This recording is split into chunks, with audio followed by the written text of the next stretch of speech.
from California.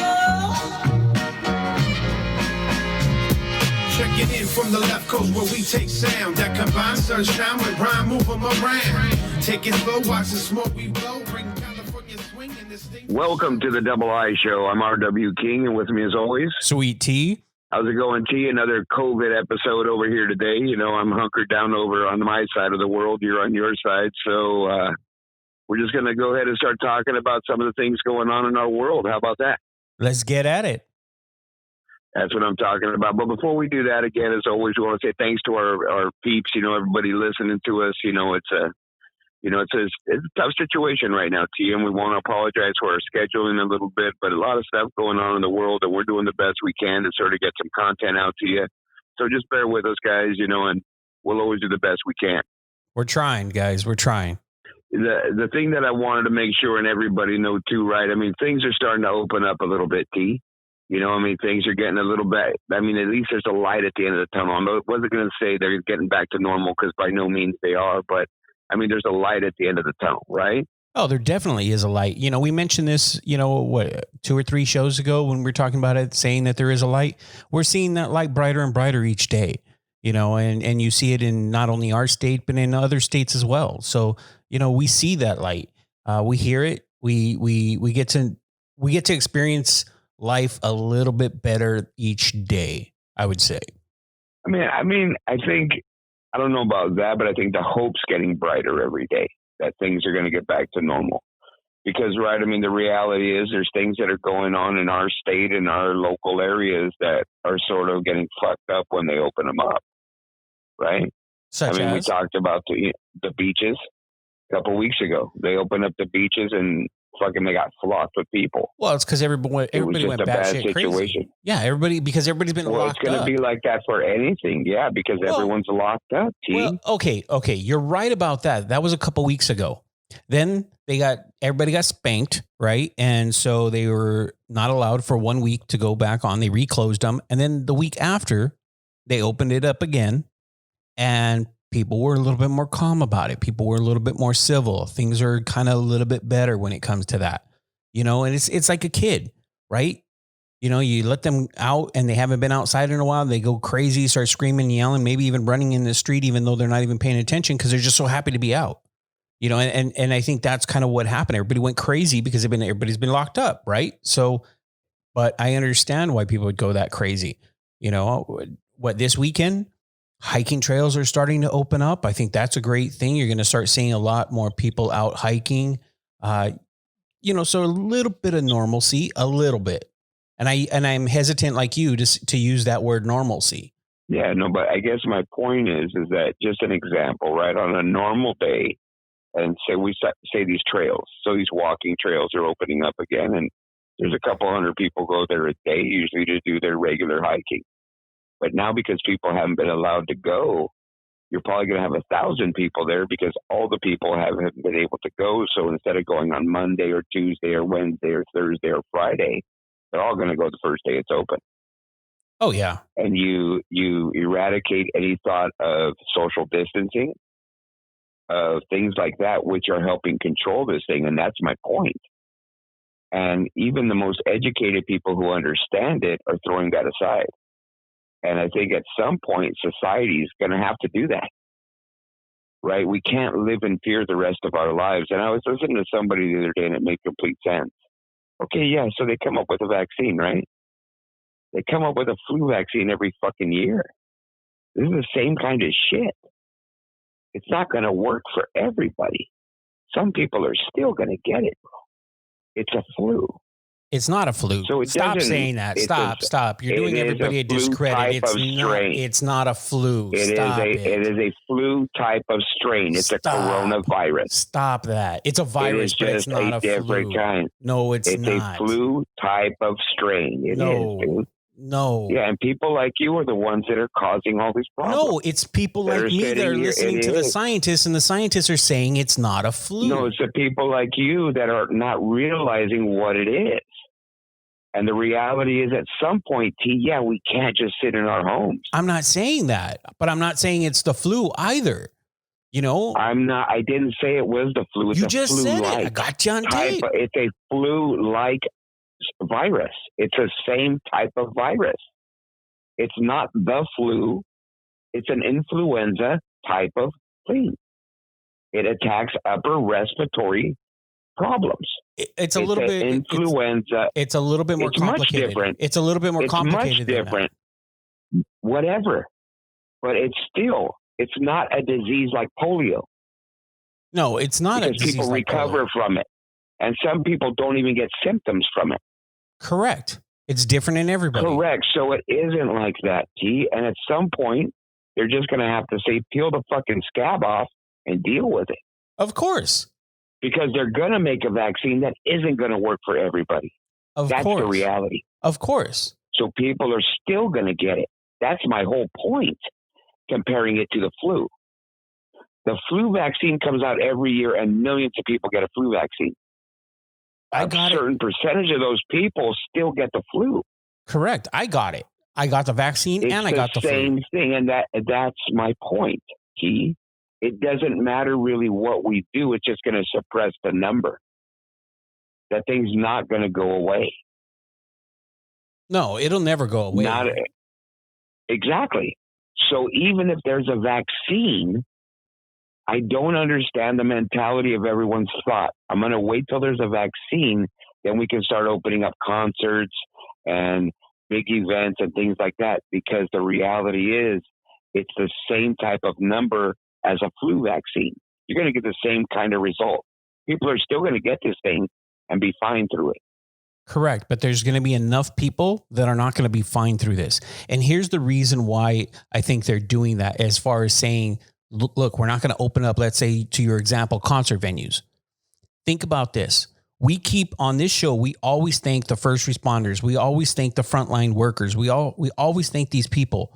But the problem is if we just let everybody go about their life as normal, we're going to be like what we saw in New York with all the hospitals being overwhelmed. And we don't have that herd immunity that we talked about in a previous show. We don't have any of that set up right now. So until we can try to build up some of that, we have to be able to keep our social distances. We have to be able to keep certain things at a distant level and calm down for a little bit, because we are going to overwhelm our healthcare system. We are going to overrun the hospitals. I agree. And that's the whole thing of this. But that's what I'm saying. Purpose of this. But that's what I'm saying. You can't just do what you were saying, like, reopen all the concerts and let people just go about their lives as normal. We can't, unfortunately. I wish we could. We talked about this before, right? You and I, King, we were talking about how other countries, they didn't even close down at all, right? But they're better equipped from a healthcare system.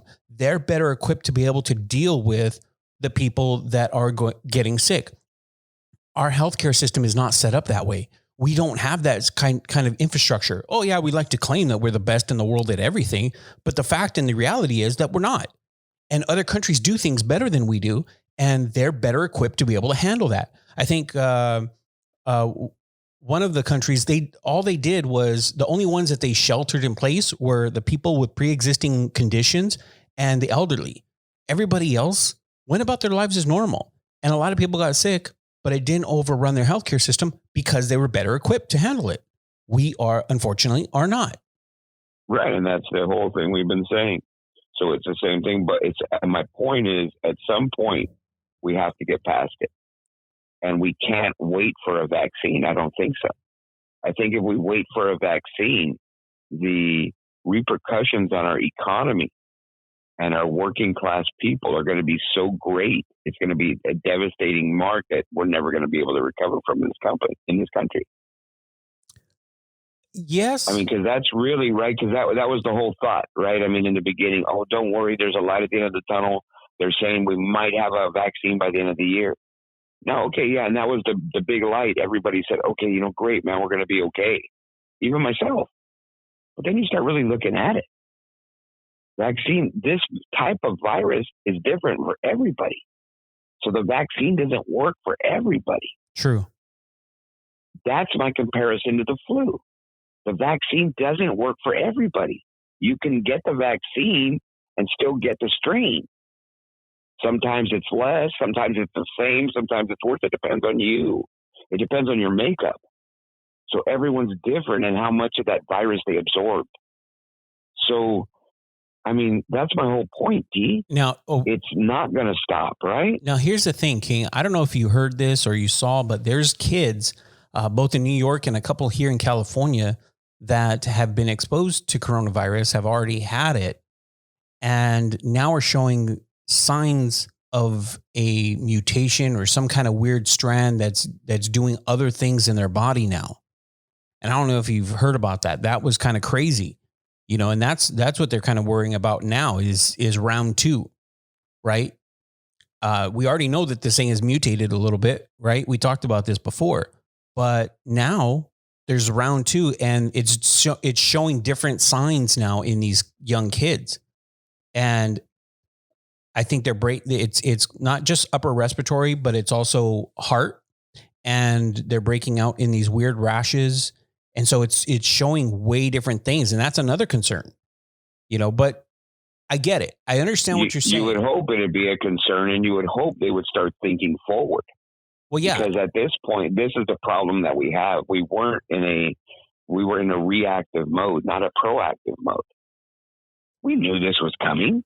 If it was in China and we were doing travel like we were and things like that were happening, why wouldn't some person understand, hey, at some point with this, it's going to come over here. We got to do something now. They waited for it to hit. Well, okay. So at that point, it's too late. I saw an interview with the former director of the CDC and now whistleblower and everything on channel 2 here at CBS. And he flat out said, here's all the memos. Here's everything that I said.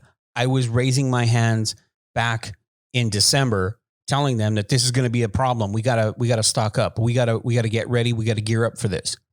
He even called out the fact that they don't have enough N95s, and he was told to shut up, be quiet, don't say a word, stop rocking the boat. And then he was demoted and reassigned because he wouldn't shut up. Because he was telling them, guys, we need to get on top of this. Guys, we need to get in front of this. That's a problem. That's a problem with our government. That's a problem with our leadership. That is a huge problem. These guys are here for a reason. Let them do their job. That's what they're there to do. If you don't want to hit the panic button, that's fine. But to be able to not listen to a guy who spent his whole entire life studying and his career following this stuff, and he's telling you, he's the expert, and he's telling you, guys, we need to worry about this.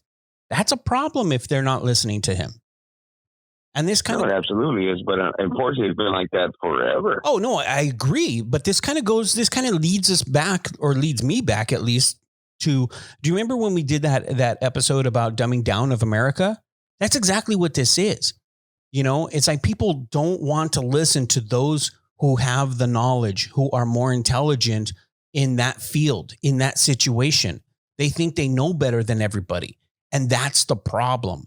That's why I'm saying I'd rather listen to a scientist that studies this and listen to his expertise and let him give me a recommendation than somebody just saying, no, this, I know better than them.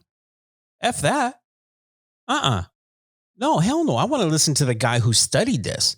You know, are you going to go to a mechanic to fix your computer? No, it's dumb. You know, but this is the dumbing down of America. This is the problem right now, you know, and I think there's so much disinformation out there. It's really starting to bother me to the point where it's like, I got to stop even social media, and I don't even consume that much social media. I know you don't, you hardly consume anything as far as social media is concerned. I very rarely consume it, but the little bit that I do, I can't even handle it anymore. You know, I just don't get it. I listen, fact of the matter is, you and I both agree, right? We have to be safe out there. We have to be able to do this. But the problem that we're seeing is, how do we do it? Nobody has a really good solution. There is no real great way to go about this, is there? Well, again, you know, I mean, I'll just go back to the things you're saying. I sort of disagree with the dumbing down part. I think that the decision not to say anything was made at a different kind of structure is made out of political structure. It's not the fact that they're disagreeing with him or discounting him or saying he's not true. It's what is the repercussion of those decisions and what happens. And that's the problem. What are those things you talk about? Special interest. That's the term I'm looking for. These special interests are driving those decisions as well. And I think that's the bigger issue. I don't think it's the people above them are saying, I know more than you. I think they have those special interests involved, and they're allowing those special interests to cause these issues. You know, it's a higher level, and that's the when you break it down and you really start looking at why these things didn't happen. I agree with you, T. Who's the other cat? The guy who is the Starbucks guy and stuff up in Oregon or whatever, the guy with the glasses. But he came out a couple of years ago talking about this thing because it was already hitting in China. Yeah. And now he's doing his big I told you so. Yeah. So there are people that came out and said it. My point is, as a country, and we have to stay, united here. Our leadership fucked us. And we were reactive instead of proactive. And that's what hurt us. Because these other countries knew this shit was coming. Look at Korea. They're in the middle of it. They're already opening back up. Yeah, they are. And they did a great job. Because they handled it better. Yes. Correct. Yes. Their government got ahead of it. And our leadership wants to point out saying, well, we've tested more than Korea has.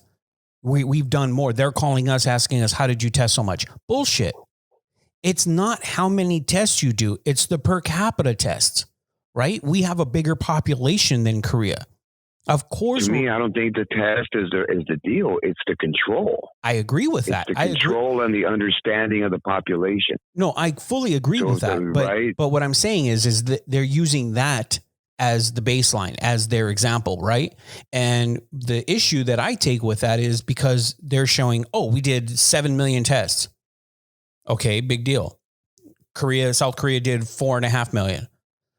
But let's look at the per capita. Their per capita was a lot higher than ours. We're not even close to their per capita. If that's the baseline, or if that's what we're going to use as an example, no, that it's not even close. And that's what people don't get. Oh, well, we test more than them. Well, yeah. No, we're, yeah. And they're just lemmings, right? And it's like, no, pay attention. Numbers and facts matter. It's per capita. If that's what you're going to use to measure. But I agree with you, King. I think that it's the control. It's understanding how this thing spreads, understanding how certain things are, and getting in front of it. And you're right. Our leadership did fuck us. They didn't get ahead of it. They didn't get in front of it. And instead of, saying or just admitting, saying, listen, we're being reactive. We got to get this going. Instead of admitting to any of this stuff, they lie upon lie upon lie upon lie, and it makes it worse. Unfortunately, there's a certain percentage of the population that's going to believe no matter what. Yeah, no, whatever you say, yes. Even though one minute to the next is a contradiction. And so it's frustrating to be able to see certain places. And I think you and I talked about this offline. We talked about how certain states are starting to reopen and their numbers are going through the roof still. And I'm worried that they're reopening too early. They're not reopening in phases. They just kind of kick the doors open and let everybody in the whole population go at it again. And I think that's what, to your point earlier about the whole idea of we got to have a plan. We got to know how this thing, operates. We need to know this. They didn't care. They just kind of kicked the doors open, and it's a delicate balance right now. Yeah, I don't agree with that statement. I don't think they didn't care. I think there's a lot of factors in the decision. There are going to be companies and businesses and people that are going to be affected for their entire lives from this thing. And at this point, there are people that are losing their entire livelihoods. And we understand the safety bit of it, but there's like you said, a delicate balance of economy as well. And you have to really look at that, T. And I understand the civil part and the person part and everything else. But what are we going to do? We're just going to allow our economy to keep crumbling. Let me ask you something. Our local economy in the state is in shambles right now. These small businesses, are a mess. Correct. Let me ask you something. 50% or more won't recover. Go ahead. No, let me ask you something, right? Do you think that these people would have this much economic problems if we had instituted a universal basic income during the pandemic like other countries did? Because I don't hear about their economies having as much of a hit as ours. Canada, right? Germany, they all did universal basic incomes. I think they were giving like $2,000 a month to these people, especially those that were out of work. My point is if you have that, let's say, if you have a universal basic income, and if you have like a Medicare for all or a universal healthcare system already established, we wouldn't be experiencing the problems that we're experiencing right now, and our society as a whole would not be crumbling and having such a difficult time during this pandemic. Look at other countries as the examples. They don't have these issues and they shut down. Why is that? It's because they have certain social safety nets in place. And we don't. We refuse to do that. And I'm not going to get into the politics of that, but I'm just saying we refuse to do that. And because of that, because of those decisions not to do that, we are seeing now some of those repercussions. Everything has, like, there's a cause and effect, and everything has, everything has a consequence, King. And so my point is by not doing those social safety nets, by not doing implementing the most simplest thing is a universal basic income during a pandemic, instead of this joke of a stimulus check that people are still waiting for, we're seeing those problems. We're seeing it trickle down. And to your point, who is getting affected the most? It's the average worker. It's the everyday worker. It's people like you and I. It's your neighbor. It's the guy at the store next to you. And he's counting his pennies, trying to figure out how he's going to feed his kids. So what's your question? You told me you're going to ask me a question. What was your question? My question is, do you feel we would go through this with a universal basic income? Yes. We would still have this problem. It has nothing to do with what I said. Yes, because it has nothing to do with personal income, T. I'm talking about business. The business aspect in the United States and small business aspect in the United States is much different than other countries. I'm talking about small businesses in the United States that are going to be eradicated and gone. No, I know they can't recover. That's my point. I'm not talking about personal income. Okay. Because there are things in place. There are things. They did already raise the unemployment rate if people are out of a job. They did do certain things.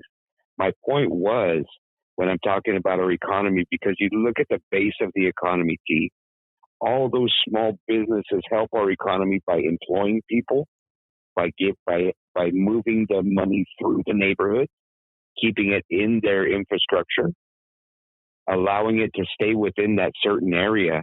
It's a huge deal.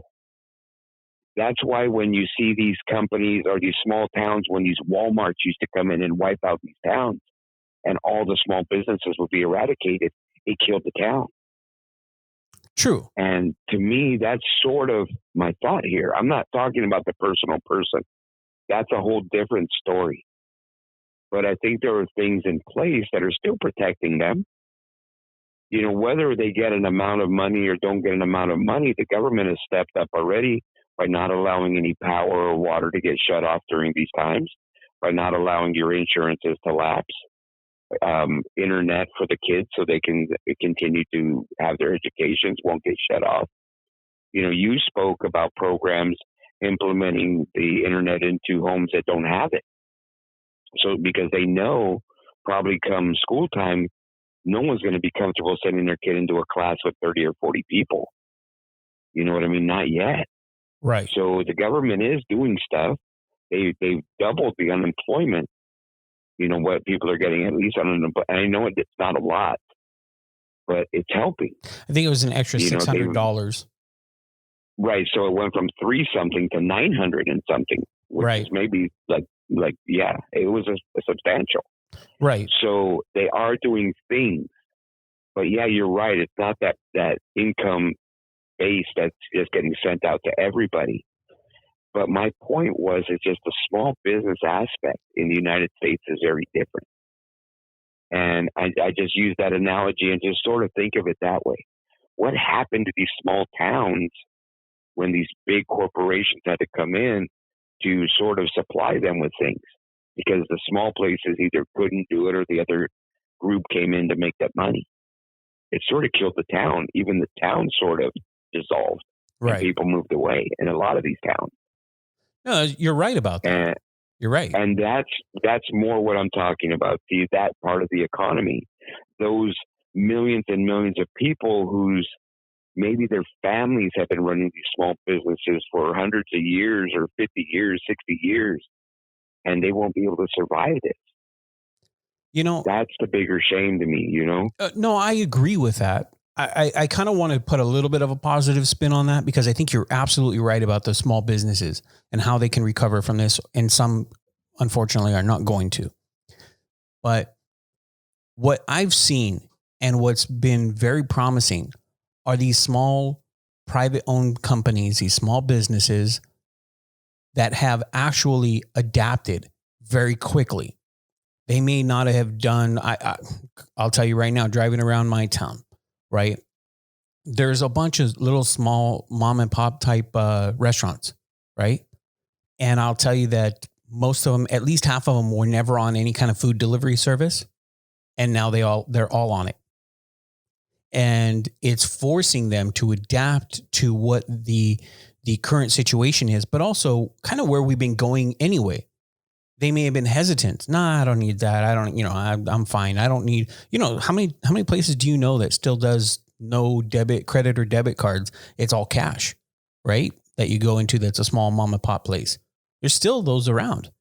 And now, because they don't want to handle any kind of money, they've been forced to adapt, or they do online in the curbside stuff. So it's reassuring to see that at least some of them that have been able to survive or whatever, to be able to maintain, they've been able to adapt. And that is very reassuring, at least for me.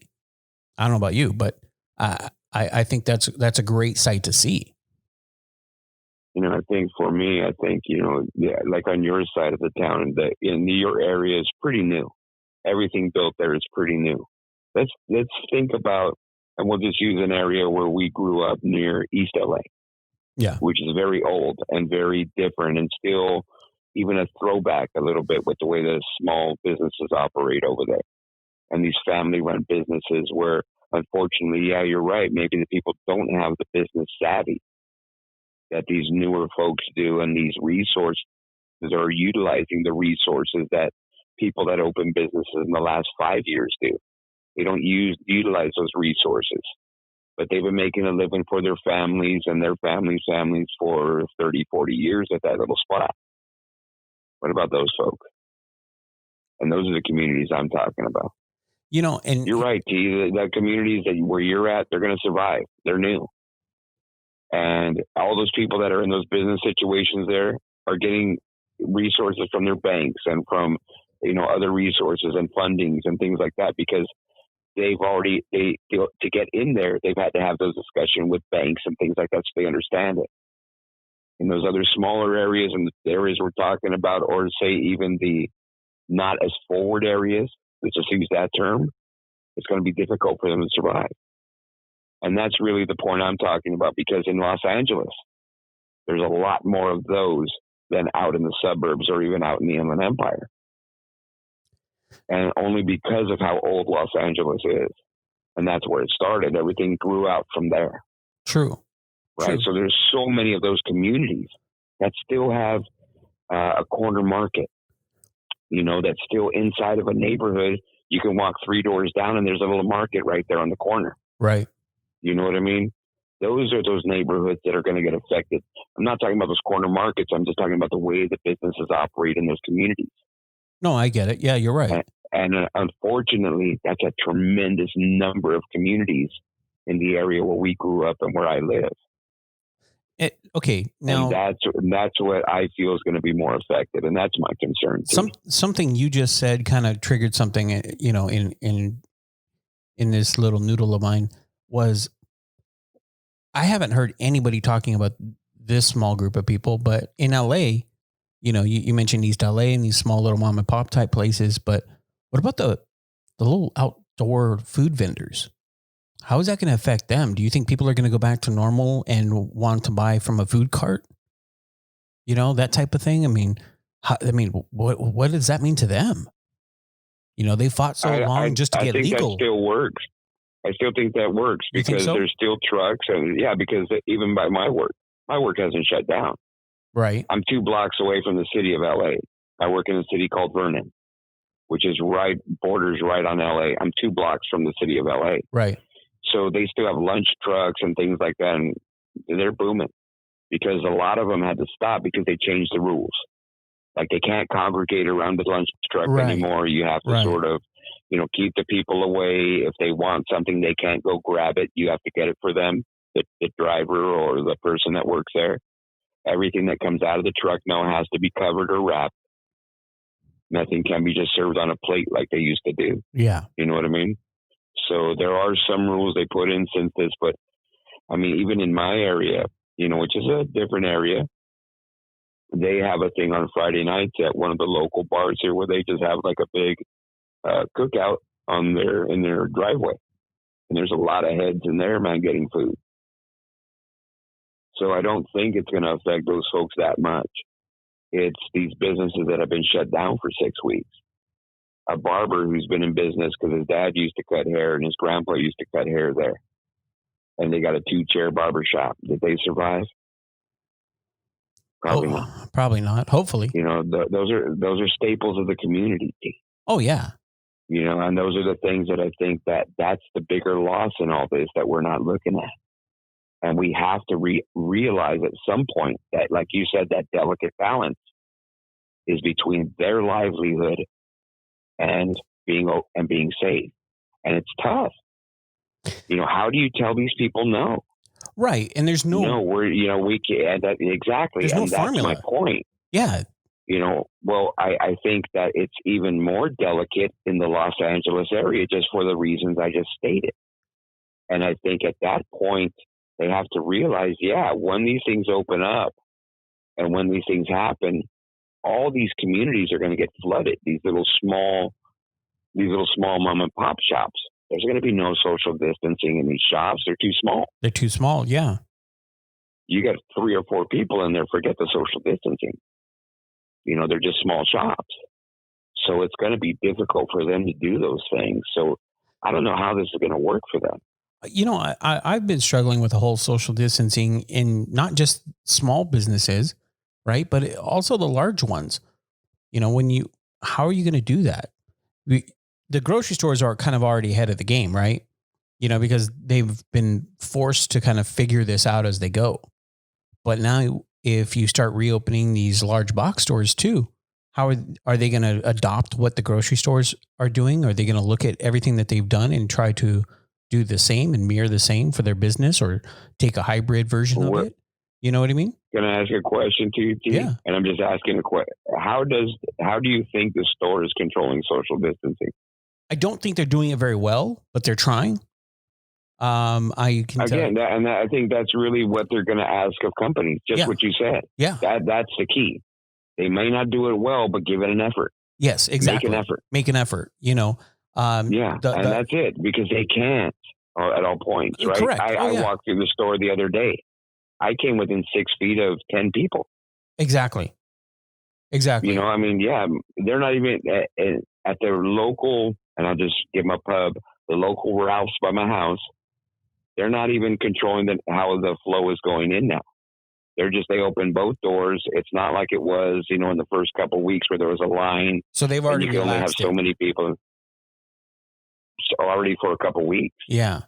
Yeah. See, over here, we never had that control of the doors the way that you're talking about. However, we did have the signage and everything as far as one ways, things like that. Even then, people weren't paying attention to that. People were just like, oh, whatever, and just think like it's a normal day. And so they can't you can't enforce it. You can't have workers staged at every single, aisle like a police or anything like that. I mean, you got to do what you got to, you got to rely on the public to be able to do their part, right? I mean, that's what we got to rely on, right? And unfortunately, that's the issue. Yes. Because there's a lot of people in the public with just different thoughts. Right. Right. And that we always talk about that. You have 20 people, you have 20 different personalities and 20 different thoughts. You may have a couple that think similarly, but it's a little bit different. Correct. You'll never have exact thinking. No. Now put that in 13.3 million people. That's the hard part, right? That's exactly the hard part. Right. What are you going to do? And now just think of this. In your house, 4 or 5 people. How many of you guys think exactly alike? None of us. Probably none. None. So 13.3 million people? Right. It's hard. It is. And that's a difficulty because what I may think is important may not be important to you or to somebody else. Or correct. You feel me? And that's the difficulty with this thing. Right. And that's unfortunately the thing that's the bigger struggle. How do you appease everybody you can? You can't. You can't. And you're right. There are people like me that say at some point, man, we just have to get going because of these families and these people that are so affected by this. You know what I mean? Yeah. And you're right. Gee, the stimulus for those folks doesn't mean shit. But a business owner who's not operating his business, I don't think they can file for unemployment, can they? No. Unfortunately, they can't. That's my point. Yeah. Well, actually, no. Here in the state of California, they can. Because, I got furloughed, right? I got furloughed for 2 weeks, which no big deal, right? At least I still have a job. That's fine. I'm okay with that. And I can file for unemployment during that time. And when I did my unemployment, it said on there, are you a business owner affected by the COVID-19? So it does ask you. Maybe. It does ask you. So I don't know if that affects it. If you say yes, if that says, oh, you're not eligible, but they do ask it at least. Man, that's a good point. Just because they ask it doesn't mean that they accept it. Yeah, exactly. Maybe you're going to say, okay, you're asking this, and you're an owner, so you're not eligible or something. Yeah, I know they ask it. I don't know if you can get it, but they do ask it. I don't know. It is a delicate balance. There is no one right answer. There just isn't. And I wish there was just a simple formula that we could say, oh yeah, this is how we do it. This is how we're going to take care of this. It's not like that. You can't just, everything is not the same for everybody. And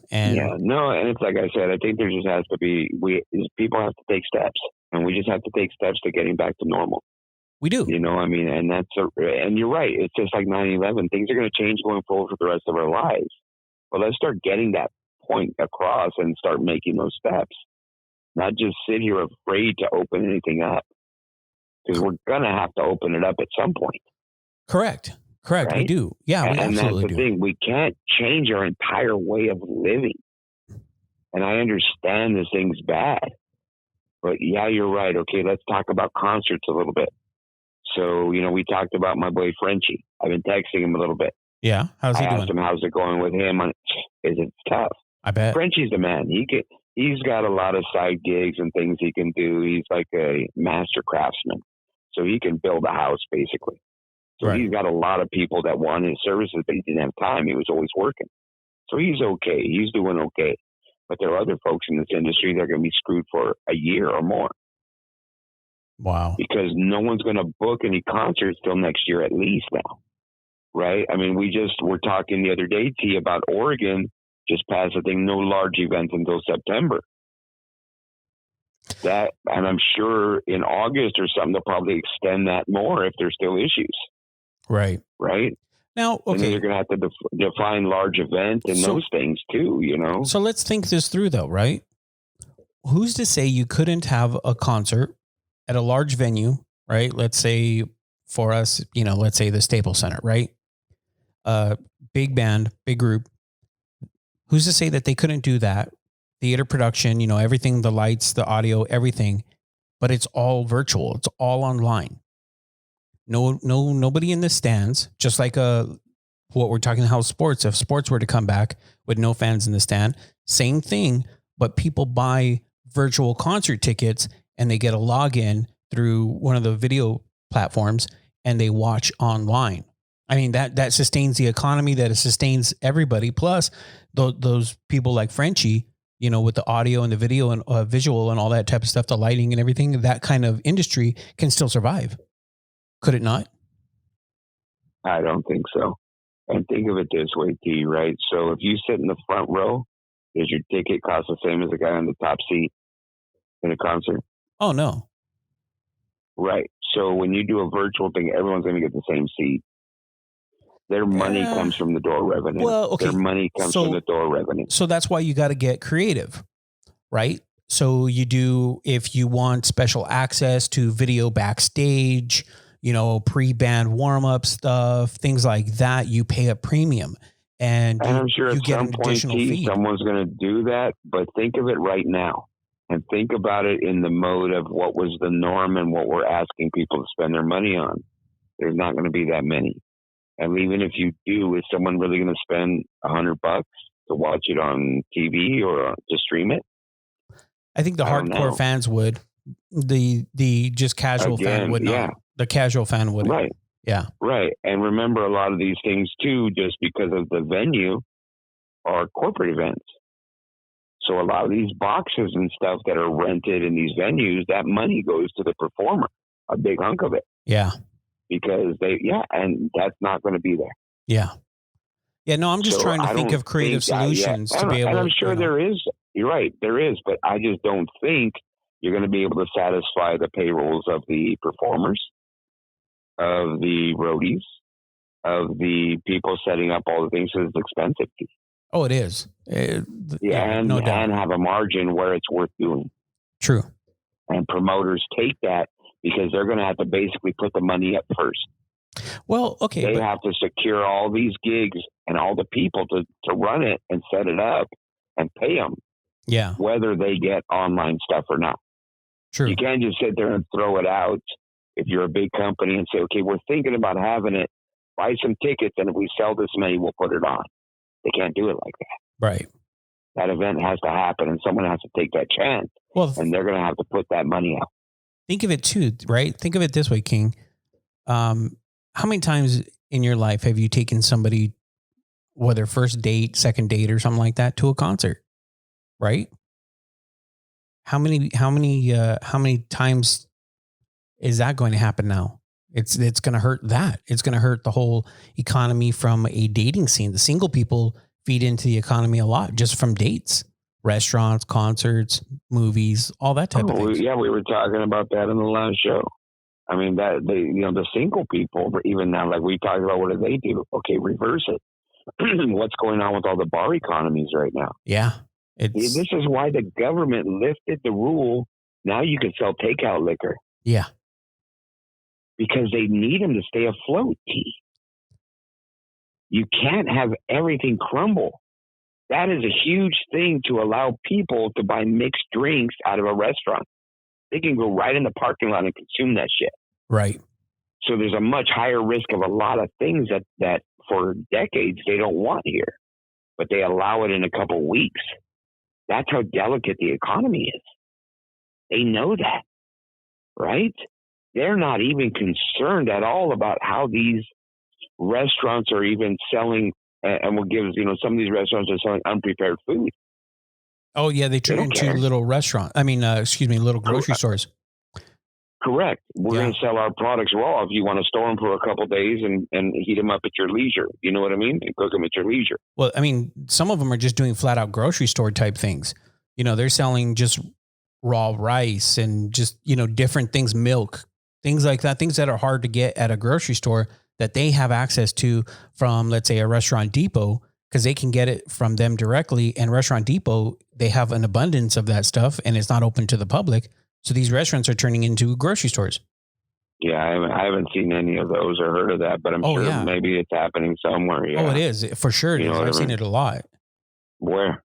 At what stores? Like what kind of stores? No, they're restaurants. Because I'm just curious. No, they're restaurants. Yeah, what kind of restaurant? Yeah. Like all kinds of restaurants. I've seen them on the news in Whittier, in Los Angeles, all over LA County. So you've seen it on the news, but you haven't seen it personally. No, not personally. I've seen them. They've been featured on the news. I haven't seen it personally. Yeah, no, personally. I'm sure. No. Yeah, well, there's a lot of, there's a plumbing company now that's advertising on the radio that even if you don't need plumbing help, we want to work for the community. If you need us to pick up prescriptions, if you're an older person who wants to go to the store for you, things like that. So there are a lot of companies doing things like that. You know what I mean? But it's just sort of hard to think that these guys would be able to sell milk and stuff that no one else could get. Now they can get it. Yeah. Now things like that. Fuck, nobody can get it. No, you know what I mean? It didn't matter. And you know me, I'm a coffee fiend, right? So running out of like creamer, I couldn't get creamer anywhere. It was hard. I was having to drink my coffee black. First world problems. Buy like a 50-gallon tub of that dry creamer that dry creamer. Oh, dude, that stuff is so nasty. Whatever, dude. Hey, dude, if you it gets you by, right? It gets you by. Yeah, that's what I was gonna say, dude. If you gotta. You're a little too foofy there, bro. Well, that's why I said first world problems. Have my creamer, yeah. Right, first world problems. Dude. No. But it was tough. It was tough just trying to find anything. Man, you know what? Let's just start changing gears a little bit. Have you noticed one thing, T? What's that? Fucking Starbucks is slammed right now in our area. Oh my, dude! What over here, that? Bro, over here there are lines because you still can't go in, but the drive-thru's open. Oh my! Yeah. The drive-through is ridiculous. It's ridiculous. It's stupid. It is.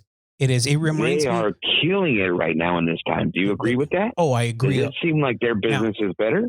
Well, technically, they keep saying that it's not, but I have a hard time understanding that based off of what I'm seeing because visually. I've never been at a Starbucks in the last few weeks, and the only reason I don't frequent Starbucks that often. Right, because I've had a dental issue the past few weeks. Yeah. So I get this ice mixed drink that they have. It's like a malt or like a shake, but I could run it in my mouth and it sort of freezes my dental issues. Right. So I've been eating it. I've been trying to get one after work. I'm waiting half an hour in this line, 40 minutes. That's ridiculous. It is crazy. That is nuts. And then I think, okay, you know what? I know another one. I'm just going to jump on the freeway. This one's fucked. I'll go find another one that I know it'll be better. It's worse. When I get there, it's worse. Wow. You know what I mean? Every one I've been to is like that. And I'm like, what is going on? And one thing that I haven't seen any of them do, because the lines are so ridiculous. You have the mobile app, right? I don't know if you use the mobile app at all, because I know you're not a big Starbucks kind of guy, but they have that mobile app where you can just order online and then go inside and pick it up. Why not do the mobile app, and instead of going inside to pick it up, you have the curbside pickup, and then you have the drive-through for the people that don't use the app. And then that way it alleviates some of the pressure on the drive-through. So the other day, I'm over at a place doing some shopping. I know there's a Starbucks in a little place there, but there's no drive-through. I'm thinking, man, I wonder if they're open. I go up, get to the door, open the door, didn't see the sign. The lady says, oh, you have an order on the mobile app. No. Oh, well, you can only come in if you have an order to pick up. Oh, so they are allowing that. Yeah. Okay. Yeah. See, I haven't been to a Starbucks. And even the one that I went to the other day, I saw people going in, so I figured it was the same thing. And so they are allowing that in some of them. But the one that I saw had a drive-through and people were going in, but I think they had to get it on their mobile app. Yeah. Yeah, because they have the order ahead type thing through their mobile app, which I use all the time, or I used to use all the time before all this. But I haven't used it, and I haven't been to a Starbucks since all this stuff went crazy. So, the one by me, they shut down completely. I think they just, I'm not sure exactly why they shut it down. Starbucks shut down some of their stores. They started to shut them down. They kept only strategic ones open. And the one by me is one of the ones that shut down, but I just saw a thing online that they have now opened it up as of yesterday, Thursday or yesterday. I think it was yesterday.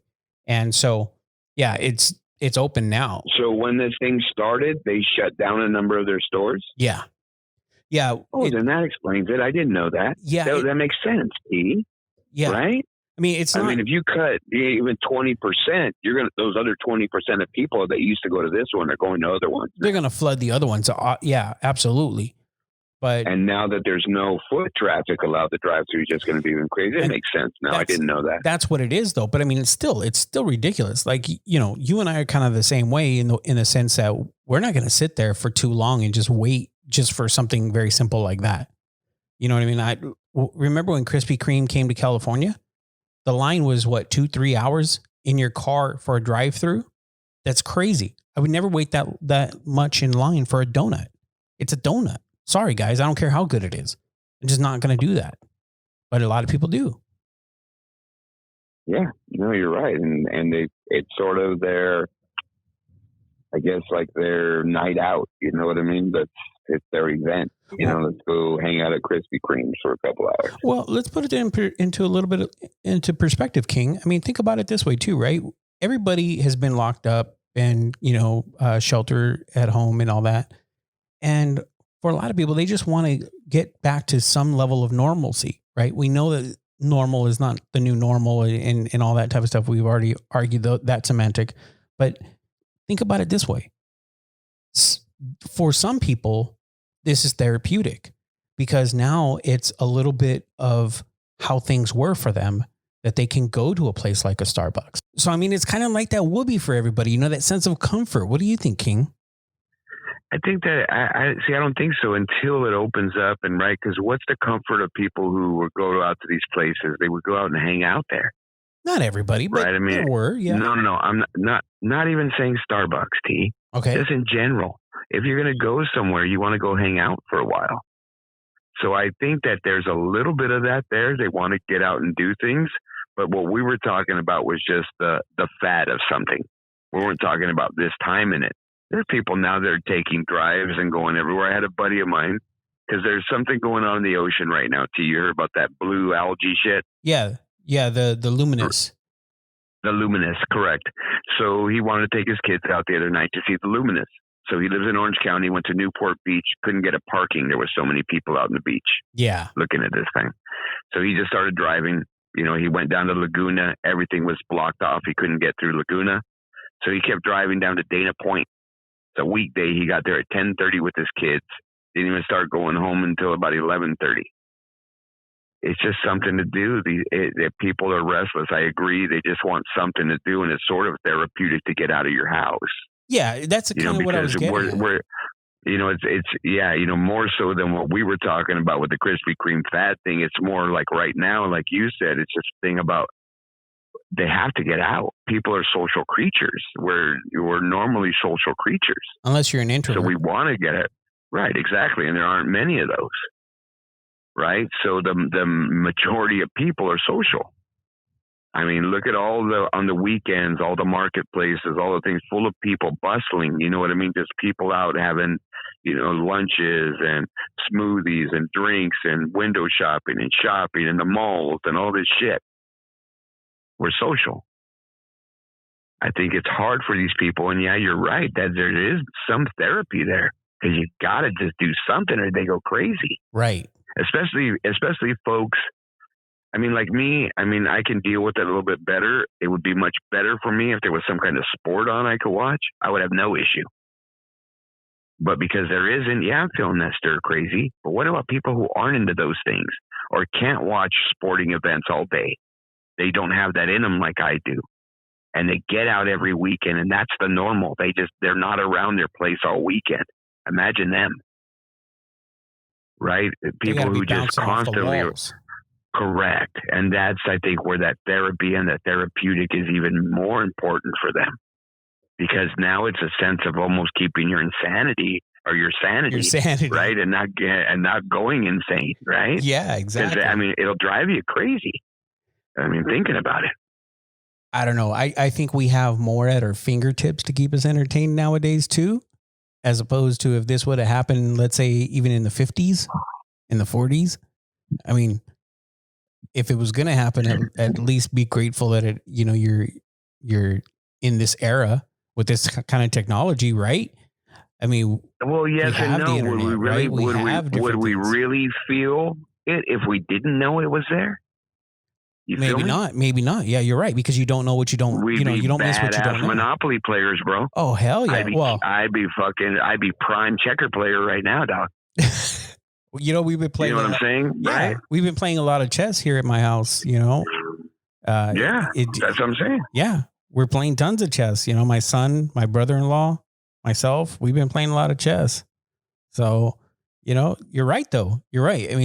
I don't know about being prime Monopoly players though, because we probably kill each other. You know what I mean? You know, but I'm How just many saying, like, families see, would like get wrecked over there's that? a very good thing there that I'm not over there because I'd be whipping all your guys' ass in chest. Bring it, don't But sing now, it. hey, Bring it. but now I don't want to talk about something, T, and I just want to, because I mean we're getting along on the COVID thing, and remember we promised ourselves, T, we're going to start talking about some regular news and some stuff. So there is some news out there. Okay. All right, man. Yeah, so the UFC's popping off tonight, T. We're recording on a Saturday morning. Beautiful Saturday here in California, man. There was a lot of stuff surrounding this guy. He tried to pull it off a few weeks ago. It didn't happen. Some stuff going on in the pre-fight stuff. What's your take, man? Is this thing therapeutic for people? Is it too soon? What do you think the viewership's going to be like tonight, man? What's your take on the UFC, bro? Well, kind of going back to what we were talking about, King, is it too soon? Some people are going to say yes. Obviously, not everybody's going to agree to this. But then again, there's others that are saying it's not soon enough. Like we could have been doing this all along, right? I know you were one of those people saying if it's done safely, if it's done properly, we can continue this. And it didn't have to have any kind of stop, even though it was a short one. So yeah, it's definitely therapeutic. I feel it's definitely therapeutic for a lot of people, especially UFC fans, right? People who love and consume UFC, every single card, they're always on it. But to other guys, like I'm a casual UFC viewer. To me, it's kind of whatever. I wouldn't mind watching it, but at the same time, I'm not about to go spend that kind of money on the pay-per-view just because I'm a casual viewer. It doesn't do much for me, but I can see how for a lot of guys, it's really popping for them and they're eager and they can't wait. I think, in my opinion, T, I don't even think people that are going to be watching this tonight are UFC viewers. I think it's people who are missing sports, which is a tremendous number in this country. Yeah. You know what I mean? Just because, I mean, if that's not the case, we wouldn't have 5 ESPN channels, right? There's enough content out there that people want to see at all points that can run these stations. So in the United States, it's very different. Well, to be fair, in other countries, it's more local to one sport, and most of the sport is soccer in other countries. True. And that's what really drives their sporting, right? They're not big on all the other sports. They have other sports, but they're not huge like soccer. In the United States, there are 3 huge sports and a few right underneath it. So the following in the United States is just targeted much different. So that's my point. Like me, I'm not a big UFC guy, but I'll watch them every once in a while. I don't get the pay-per-views because, yeah, you're right, they're too expensive. I just want to see some kind of live competition. And that's sort of what's driving me, and now one of their guys tested positive, T. Yeah, Ronaldo you heard Souza. about that, right? Yeah. No, it's Jacare. That's his name, Jacare. So he goes by, that's his legal name, but he's Jacare Souza. He's been a champ for a while. He was in Strike Force for a while. He was a champ in Strike Force. He's a badass motherfucker. But because they did it right, and they kept these guys isolated within their camps, and nobody got together even for the weigh-ins, they didn't have any issues. They told the guy, sorry, bro, you can't fight. You can't fight because you tested positive and your camp has to stay away. So they weren't even near the venue.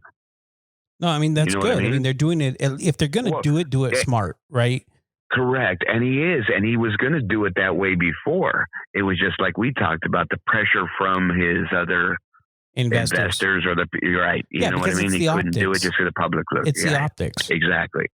But do you think what's going to happen, T, and I'm going to give you a little scenario and you tell me what you think.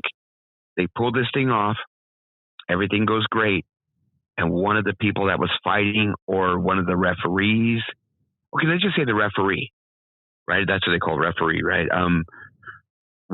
They test positive after.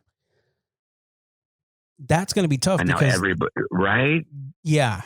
Yeah. And because think about this. I mean, those refs, those officials, those ring officials are around both of the competitors. And they don't only do the one event, right? Or the one match. They're doing multiple matches. Well, there's a lot of events, right? But they're not going to do them all. But here's the other thing, right? They have like 2 or 3 of them, T. And what they do is that when you're not doing the stuff in the ring, They're the guys that are checking the guys when they come down from the tunnel. Correct. Checking, make sure they don't got shit wax on their ears or any kind of agent on their ears. Their nails are okay. All that shit. Their mouthpieces in. Their protectors in. There's a border. They check all that. So they're exposed to those fighters. They are. But I mean, and I know, like we said, they're getting tested. They had to get the results yesterday for the fight today. So they did it the day before. But there's still that area. And I know they're supposed to be quarantined and sequestered and all this. They're not seeing anybody. But what if something happens, right? Well, and we talked about this too. There's false positives with these tests, right? So, or false negatives at the same time. So you think about it, right? You can come test negative, but then 2 days later, no, you weren't really negative. It's a false negative. So it's one of those things where it's kind of weird. It's kind of one of those wait and see type of situations, but at least somebody's pioneering it, right? At least somebody's pushing forward, trying to say, listen, we're trying, we're trying to forge a path for everybody else, right? As much as they can. And okay. Now thinking about that same thought, talking about the KBO, that thing opened up the other day. They're forging their way through it. Taiwan is opening up their pro baseball. Is that going to help the MLB? Well, first of all, and the thought over here. First of all, King, explain to the listeners what KBO is. Oh, I'm sorry, man. Yeah. So again, because I know the other day, man, I sent you a text and I said, hey, dude, you're going to watch the KBO. Right. And you said HBO. And again, I'm not realizing who I'm talking to. I consume sports even now. There's sports radio on. There's no sports, but I still listen. Right.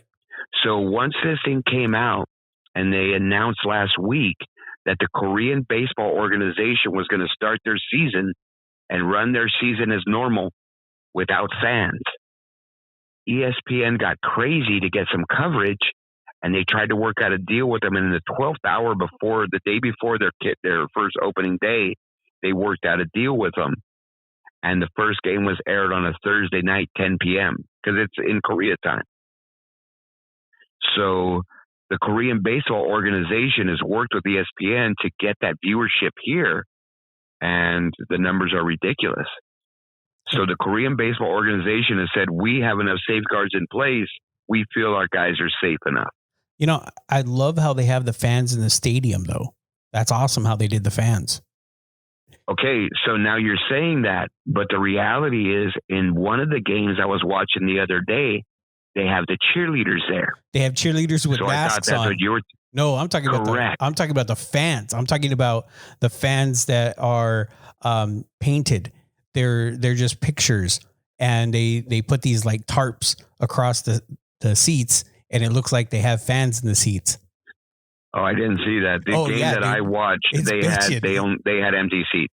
Oh no, I saw one. But they had cheerleaders with masks. I was watching a game last night with the KBO, and it was Kia Motors versus Samsung, and Kia Motors was up 1-0 at that point. It's not Kia Motors.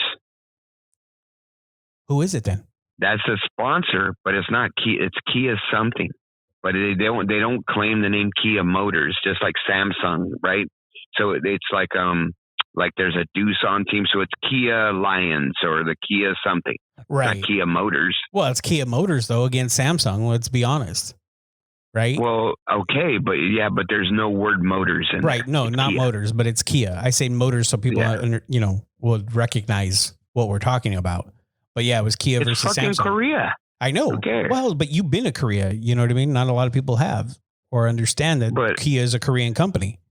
So, I mean, even the point that, they're trying and they're getting it out there. Is that going to help our MLB get their shit going? Hopefully it's kind of like what we were talking about, laying the foundation and forging that ground, right? I mean, these guys are wearing batting gloves now all the time, no matter what, to keep their hands covered. No high fives, really. They're bumping elbows, things like that. They're not getting too close to each other. Yeah, but okay, like I was watching that same game you were watching yesterday, and a guy hit a home run, and he's going by hitting everybody on the head with a stuffed animal because they don't want to high five. But once he gets in the dugout, everybody crowds him. Yeah. What's the difference? I know exactly. What's the difference? I don't understand. You know what I mean? Yeah. So that's what I was thinking. Okay, what's the purpose of that? Yeah. But I understand there's gonna be that interaction. T. There's gonna be that less than 6 feet. There has to be. But now you look at the NFL. The NFL put their schedule out this week, right? The NFL is going business as normal until it can't be normal. Correct. And they did the same thing with the draft. They got their combine in. Before all the closures. They did. So their business is normal. They had their draft. Once they realized they couldn't hold a live draft, they adapted. And I believe that's what they're going to do going forward with all their training camps, with all their other things. They'll adhere to all these things. And the reality is, if these states are opening up for NBA players and stuff already, and in a few weeks, probably all the more stricter states are going to be open up to do those same kind of things and start that. In a few months, football will be okay. They'll figure it out. Yeah, I'm sure they will. I know they will. They are king. This is why I keep saying it's not so much that I like them the best and they're only king because I like them the best. No, they have more money, more influence, and more pull than any other major sport in this country. Period. They own a day of the week. Yeah, I even heard that they may be, if college football is not going to be going off, that they may be doing games on Sundays and Saturdays. No, they will. Because, why leave that viewership untargeted? You'll put more exposure of your product out there. Right. And the networks want it. Oh, there's definitely a need. Going into college football, too, there's going to be college football. Because it's not up to the NCAA, unfortunately. There are people out there and there are entities out there and organizations in college football that are stronger than the NCAA. And that's the reality of it. And people don't realize that. The SEC is much stronger than the NCAA. They're going to play. And if there's a school like Vanderbilt right now, who their AD and their president's coming out saying, no, if everyone in college football can't participate, we won't. The SEC already told them, then you won't. The SEC is very located altogether, so they can adhere to the 9 league games or 9 conference games, 1 out of conference game local, and not have to get on a plane. They said that the Big 12 can do that. The only Big 5, Power 5 conference that can't do it is the Pac-12 because of the locations. Okay. And they're saying basically they'll continue without college football, without these conferences this year, if they can't do that. So let me ask you. But they're not going to stop the whole thing because a percentage can't.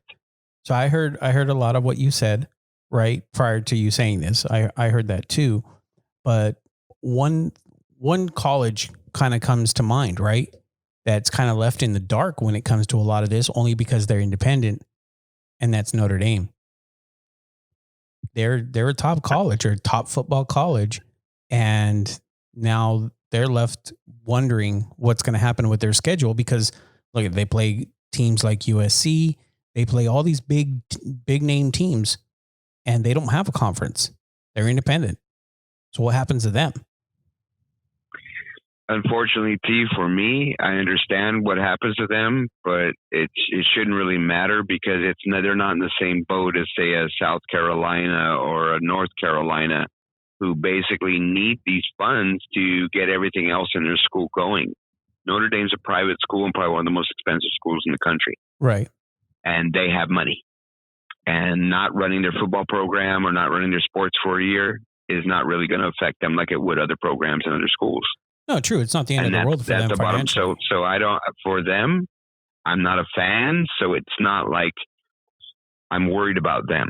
I'm worried about the sport as a whole. And I'm worried about that they at least, like you said, try to take those steps to make it work. Not just sit there and succumb to the fact that it's too hard. We're not even going to make an effort. That's what I don't want to see. They've already given proposals in these stadiums to seat no more than 15,000 people and how they can space them all out. Their issue would be how they bring them in and how they let them go. And they're working those things out. This thing is not going to stop football. Football is going to go off somehow, some way this fall. They may not have a preseason, may not do all the preseason stuff. They may have 1 or 2 games and that's it. Correct. But really, that's what the players have been fighting for anyway. They don't want a longer preseason. So anyway. Again, this isn't going to be this way going forward for the next 20 years, next 10 years. This is a change that has to be made to adjust to the circumstances at the moment. It could very well. And a lot of these are. I was going to say it very well could be for the next 2 years at least. Because you and I were talking that whatever. That some of this it's a temporary fix because of what's happening in the moment. And a lot of these organizations, like to me, MLB, isn't really grasping that, and all their players aren't grasping that, and they're gonna have to make sacrifices at a different level now. Well, okay, but you and I talked about this when it comes to the MLB. Period. They are the worst when it comes to change. They don't do change well. Period. Across the board, just don't do change well. They don't change rules that often because you got all these purists. They just don't adapt easily to anything, to technology, to anything.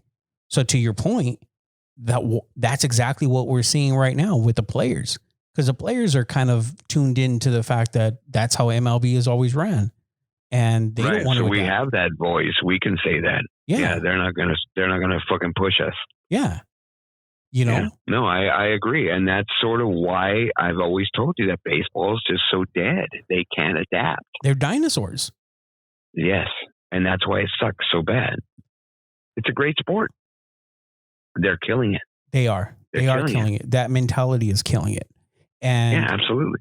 I wonder, what I wondered too about MLB real fast, because I don't want to, get too into it, but, in the minors, they were testing out. I don't know if you remember this, King. I think you and I covered this in one of our early shows, but we talked briefly about MLB instituting in the minors a kind of like a virtual umpire, like a camera system to call balls and strikes and everything like that. Why not adapt that and use that for this? I mean, if you're worried about that social distancing and everything, because how far back can an ump, like a live ump, be and still be able to accurately call balls and strikes? I don't think that's a factor. I think that one person on the field and their position in the field isn't really their concern. I think it's about controlling these guys long term. And how do you keep them safe for 2 months, 3 months, 5 months during a season? That's the concern. And they have a long season. You have thousands of guys. Right. And you have thousands of guys. Yeah. So it's difficult. And that's the advantage that football has, is they have all this time to figure it out without it affecting their sport, because they got their sport in before this shit closed. Okay. Then think about, what does that mean because you and I both know the one sport that the guys like to party the most is football. These guys go to clubs, they do this, they party. You know what I mean? They love to party. We know that. And there's nothing wrong with that. But now how do you control that? How do you control guys not going out there and being stupid and exposing themselves and taking that risk? Because they're grown men, right? So that's what becomes tough too, because it's one of those things, those situations where you're an employer, right? You can't control what your employees do when they leave. You can do what you can to be able to control your current situation while they're at work and keep them safe, but you can't guarantee when they leave. So how do you manage that part? When they're grown men wanting to go out to the club.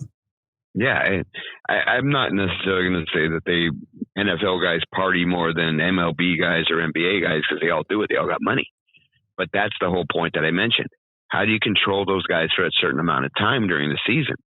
That's the bigger issue. It's not a one person on the field or a position on the field. Right. That is the issue, 100%.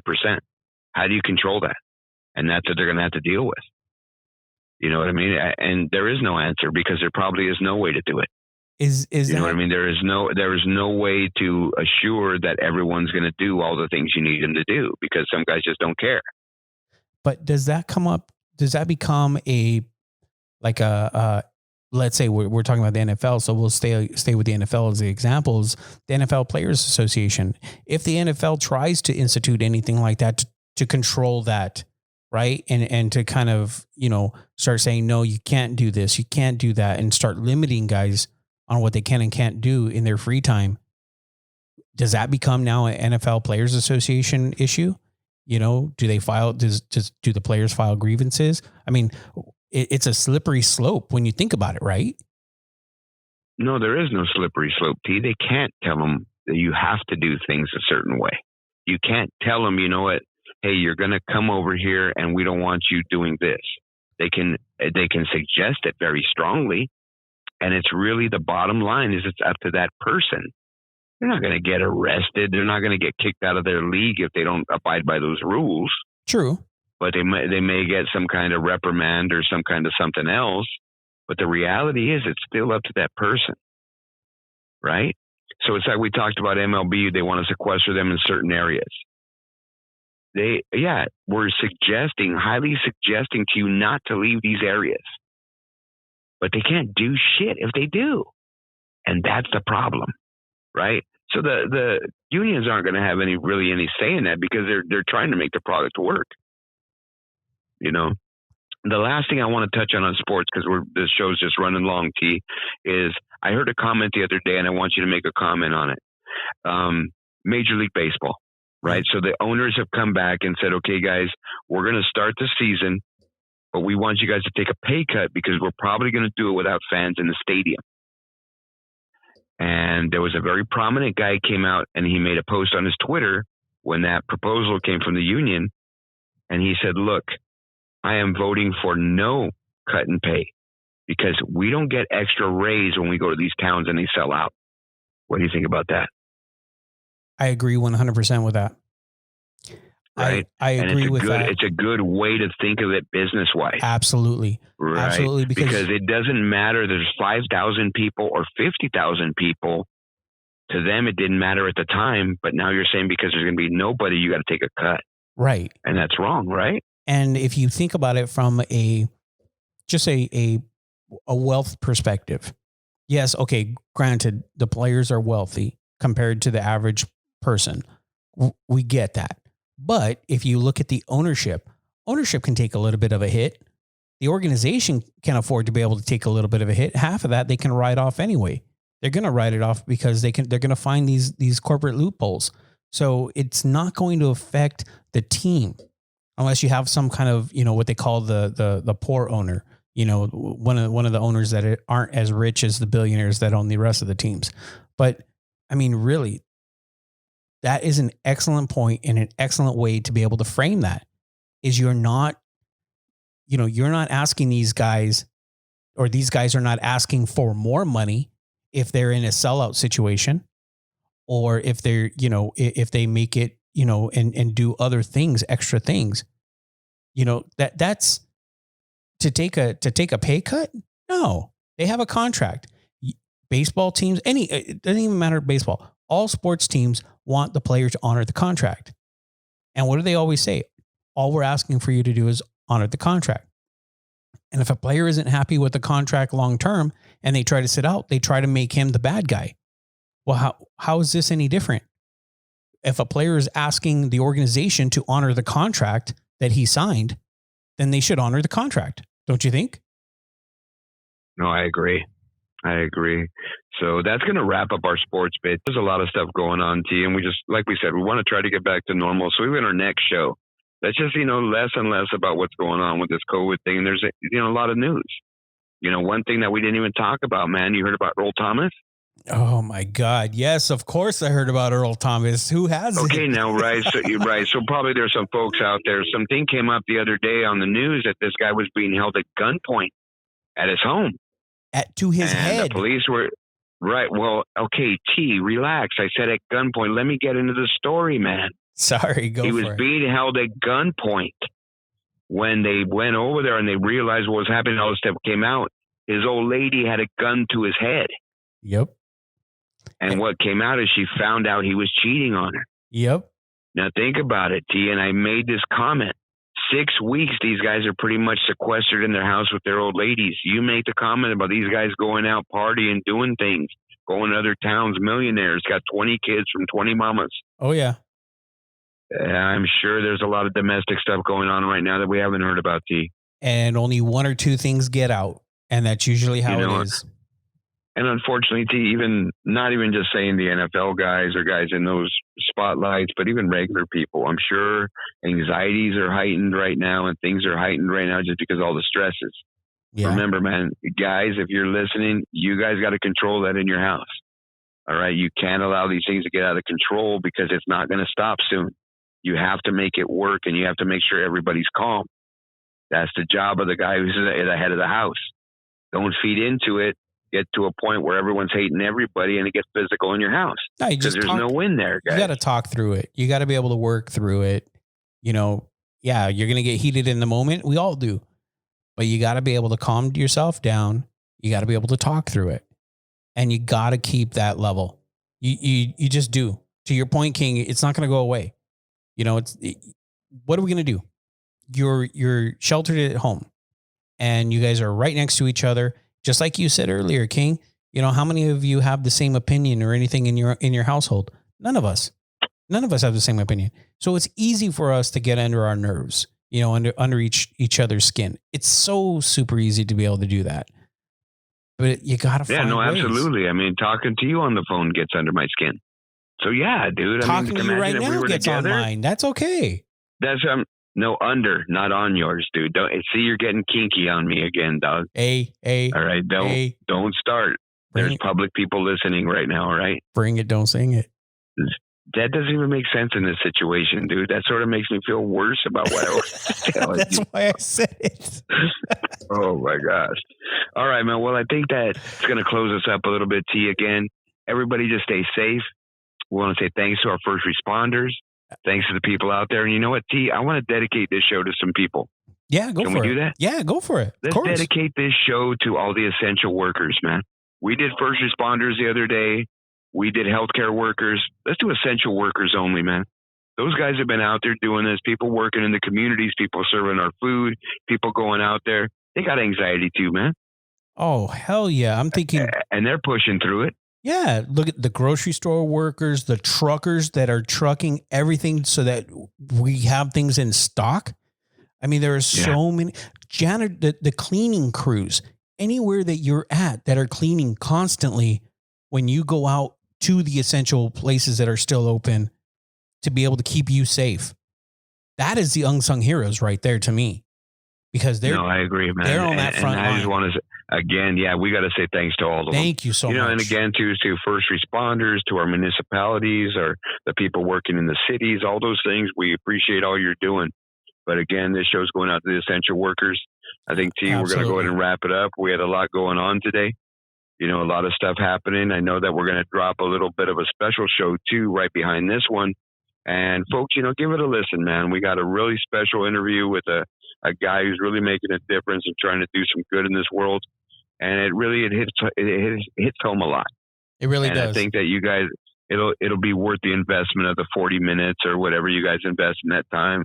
But we're going to drop a special interview that T did with a healthcare worker that actually volunteered and is working out in the front lines in New York. And we're going to call him Big A. Yeah, he's a great guy. We have a little bit of personal history with him, but you guys go ahead and support that, drop that, and send us any feedback you want to, and any comments you have, we'll go and forward them to Big A. If you guys want to say thanks to him, drop it on our website. So I think that's going to wrap us up. T, do you got anything else to close out? No, I think we all said it, everything that we wanted to say, and I just wanted to thank you, King, for just you're part of that putting essential up with group. You? No. No, okay. You're part of that essential group, and I wanted to thank you for everything that you've been doing to keep all of us in supply and keeping our food chain safe and keeping us well stocked. You know, so I wanted to say thank you for your sacrifice too, because you're risking a lot too by going, you know, and doing what you're doing. So I want to thank you. Yeah, too. you know, and just to piggyback on that, you know, it's the ownership of my company that we really need to say thank you to. You know, the ownership there is really taking care of the employees and understanding that they are taking risks, and they understand that completely, and they're doing all that they can above and beyond what they're supposed to do to protect these people and to protect me. And I appreciate that. That's it helps awesome. me function a little bit better. Yeah. So I think when you have companies like that, it just makes this difficult time a little bit easier. So, you know, all those people there are doing the same as me. Exactly. I'm only one cog in the machine, but I'm part of that machine, and I'm proud to be part of that machine right now, because you know what they're doing and how they're helping the community. I feel like I'm doing something. I'm doing something worthwhile, and people have to look at it that way. So well said. You know, I definitely appreciate everybody out there and all the other people we dedicated to T. And, you know, like we said, guys, just stay disciplined and stay strong. There's a light at the end of the tunnel. Things are already opening up. You know, let's just not get crazy and overwhelm it, and we'll be all right. So I think that's going to close us up. Again, T, you know, you got a great interview coming up with Big A right now. Once that thing goes off, folks, listen up. So we're going to go ahead and close up then. I'm R.W King. I'm Sweet T. For Incoherent Idiocy, we are out. Checking in from the left coast where we take sound that combines sunshine with rhyme, move them around. Take it slow, watch the smoke we blow. Bring California swing and this thing for show. But hey, damn.